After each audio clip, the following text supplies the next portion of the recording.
Hello, everybody. Sorry, I'm not there with you in class tonight, but I am still going to talk to you about some ethical guidelines. Jen and Andrew, you are not alone. I'm with you guys all the way. So don't count me out, all right? I'm going to start you guys off with deception. We're going to talk a little bit of some personal ethic perspectives, and then we'll lastly go into accuracy. But let's start off with deception, okay? So deception, anytime you're doing any research, you want to, and you're involving your colleagues, your students, teachers, you kind of want to make sure everything is properly done. You don't want to have any information provided to you like off the record. And any of that's could definitely affect your research. In many ways. But you just mainly want to make sure there's always going to be some sort of verbal or written agreement that everyone knows that all the data you're collecting is with consent.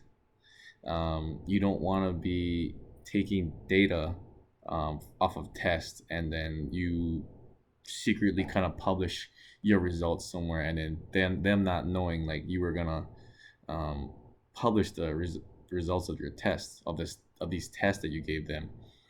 So yeah, that's pretty much what deception is. You just want to make sure everything that you're gonna be presenting to everybody, that they know about it. And if you need some verbal, written, and all that good stuff, make sure it's done. Okay. Next, we got our personal ethic perspectives. Um, this is kind of going about how you're presenting your questions. Um, you don't know what your answer. Well, you don't know your results are going to be, right, and you don't want to be presenting the results, and you want to be knowing who it's going to be affecting. These results can definitely um, hurt, not hurt, like, you know what I mean. It can kind of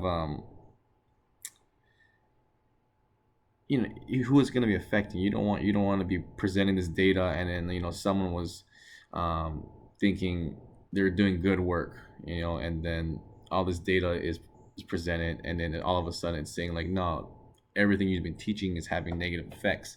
So you definitely want to make sure, in perspective, that um, timeout. Sorry, but yeah, you definitely want to be professional and ethical about the answers you're going to be providing, the questions you're going to be asking. You just don't want to be, asking the wrong or offending anyone while you're trying to attempt your research. Um, Knowing also how to respond to questions. Any questions that you are given for your research, you don't want to, if you're put on the spot, you also want to be professional and know how to answer, and like the purpose of, and your purpose, the results, um, and how you share your data with other people, like what good is coming from sharing your data, like if it's um, not the data you was looking for, or you know results are kind of like um it seems to point fingers on negative results. You don't want to, maybe it's not the right data to share. So this is kind of like, this um courtesy, in while you're doing your research, being courteous to um your members and everyone who's going to be involved in the research. Okay. And lastly, we have accuracy. So you definitely want to ensure that you have accurate data.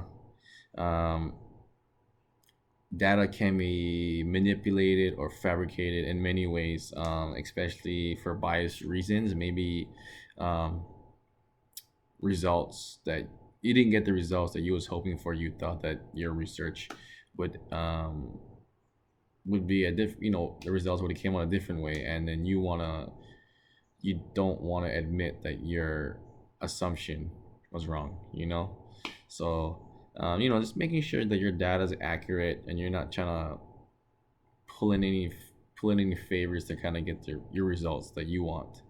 um yeah, it's basically sharing accurate data. So now I'll pass it on.